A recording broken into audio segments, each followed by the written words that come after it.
8 secrets de mécanique automobile que personne ne te dit. Est-ce que tu fais partie de ces conducteurs qui font totalement confiance à leur mécanicien automobile?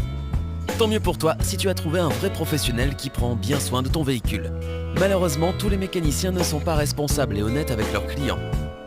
Il y a plusieurs choses qu'ils ne veulent pas que tu saches pour qu'ils puissent profiter de toi quand tu ramènes ta voiture. Numéro 1. La batterie de ta voiture doit être remplacée. Le mécanicien t'a déjà dit que la batterie de ta voiture était morte? Bien que dans certains cas c'est une histoire vraie, certains garages font tout leur possible pour t'inciter à dépenser ton argent. Mais en réalité, le plus gros problème avec la batterie ne vient pas de la batterie elle-même, mais des câbles qui y sont raccordés. Les endroits où ils sont fixés à la batterie sont endommagés par la corrosion. Par conséquent, la batterie ne peut plus fournir à la voiture autant de puissance qu'auparavant. Certaines personnes règlent ce problème avec du Coca-Cola. Ils versent le soda sur les endroits où les fils sont attachés à la batterie et le Coca élimine la corrosion. Tu peux aussi économiser sur le coût d'une nouvelle batterie si tu essaies d'abord de recharger celle que tu as. C'est souvent suffisant pour qu'elle fonctionne à nouveau correctement. Mais il y a encore une chose importante que tu dois savoir sur les batteries de voiture. Plus elles restent en rayon dans l'attente d'un acheteur, plus elles se dégradent. Lorsque tu décides d'acheter une nouvelle batterie ou de demander à un mécanicien de remplacer ton ancienne batterie, demande à voir sa date de fabrication. Tu devrais en choisir une qui date de moins d'un mois. Sinon, il faudra la remplacer beaucoup plus tôt que prévu, dans un an ou même 6 mois. Numéro 2. Il faut changer l'huile le plus souvent possible. Certains mécaniciens t'ont probablement dit qu'il faut faire la vidange de ta voiture tous les 5000 km.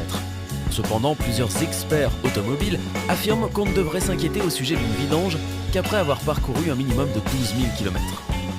Par ailleurs, les professionnels estiment que si la vidange est faite tous les 16 000 km, cela n'endommagera pas le véhicule. Plutôt que de la vidanger trop souvent, veille à ce que ta voiture ne soit pas à court d'huile. Encore une fois, certains mécaniciens peuvent te dire que l'huile sale peut endommager le moteur de ta voiture. Mais n'oublie pas que dans les voitures modernes, l'huile finit par brûler et s'évapore. Ainsi, la propreté de ton huile n'a pas tant d'importance. D'autre part, le niveau d'huile diminue, donc il faut acheter régulièrement de l'huile neuve et l'ajouter. Numéro 3. Tu dois remplacer tes plaquettes de frein au plus vite.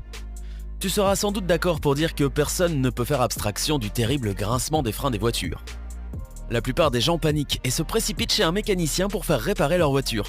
Ce qu'ils ne savent pas, c'est que la cause la plus probable de ces bruits désagréables est la rouille sur les plaquettes de frein.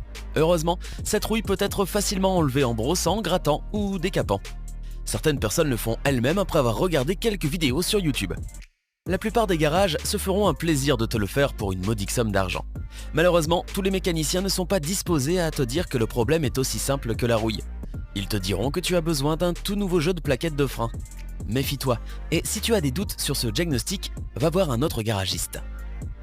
Les plaquettes de frein n'ont pas vraiment besoin d'être changées tant qu'elles ne sont pas usées à 90%. Si ton garagiste te dit de remplacer les plaquettes qui sont usées à 50%, ne tombe pas dans le panneau. Le problème avec les freins, c'est que les gens préfèrent jouer la sécurité, et certains mécaniciens s'en servent pour gagner plus d'argent. Numéro 4. Passe nous voir pour une révision gratuite. Certains garages automobiles attirent les clients en leur promettant des contrôles par choc gratuits de leur véhicule. Lorsque tu reçois une telle offre d'un garage, tu te dis peut-être « Pourquoi pas? C'est gratuit ». C'est là que tu as peut-être tort. Après avoir amené ta voiture, un mécanicien découvrira très probablement qu'elle a des tonnes de problèmes, qui doivent être réglés immédiatement. Si tu tombes dans le panneau, tu peux claquer une fortune pour des réparations inutiles. Il est toujours préférable d'aller dans un garage seulement quand il y a vraiment quelque chose qui ne va pas avec ton véhicule. Numéro 5. Ta voiture pourrait tomber en panne si tu n'utilises pas ses services. Certains mécaniciens insistent sur le fait que ta voiture ne fonctionnera pas correctement sans certains services supplémentaires. Par exemple, la direction assistée ou le changement de liquide de refroidissement. Mais selon les spécialistes, ta voiture n'a besoin de ces interventions que tous les 160 000 km. Ne tombe pas non plus dans le piège de l'offre de remplacement gratuit à vie. Et si ça t'arrive, ça finira par te revenir cher sur le long terme, puisque tu devras quand même payer pour des réparations de conduit qui ne seront pas bon marché. Numéro 6. Je vais changer tes pneus. Le garagiste te recommande de faire changer tes pneus et naturellement tu es d'accord. Après tout, selon lui, c'est pour protéger l'usure de la bande de roulement des pneus. Tout d'abord, lorsque tu récupères ta voiture après cette étape, il est presque impossible de dire si les pneus ont effectivement été changés. Deuxièmement, certains spécialistes affirment que la rotation des pneus n'a aucune influence sur la vitesse à laquelle tes pneus s'usent. Dans tous les cas, il est toujours possible de vérifier si ton mécanicien a changé les pneus.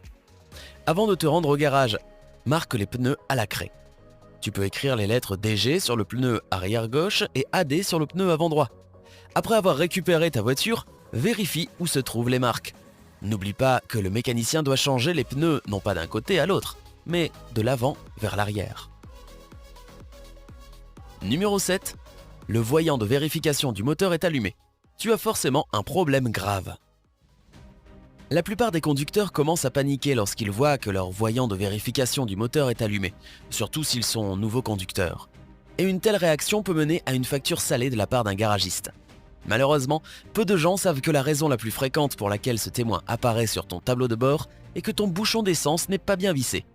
Par conséquent, l'oxygène pénètre à l'intérieur par le conduit. La solution à ce problème peut être aussi simple que de bien revisser le bouchon d'essence. Imagine que tu remarques un certain nombre de voyants lumineux sur ton tableau de bord. Ton témoin de vérification du moteur, ton témoin track-off et ton témoin ABS. Dans certaines voitures, cela peut être lié à la conception du véhicule ou à des problèmes logiciels plutôt qu'à un problème réel.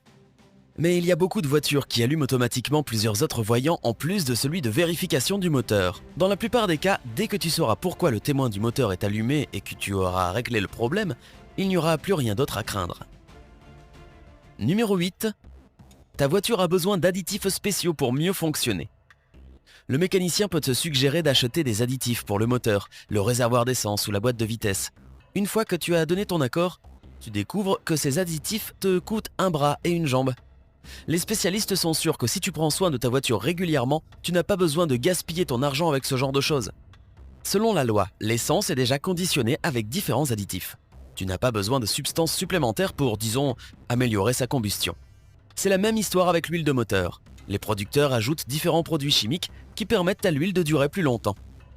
Ils préviennent également la pollution et l'évaporation des hydrocarbures. La seule chose que tu peux faire pour rendre le processus plus efficace est de faire la vidange régulièrement.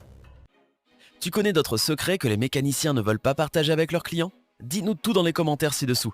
N'oublie pas de liker la vidéo, de la partager avec tes amis qui vont souvent au garage et de cliquer sur s'abonner.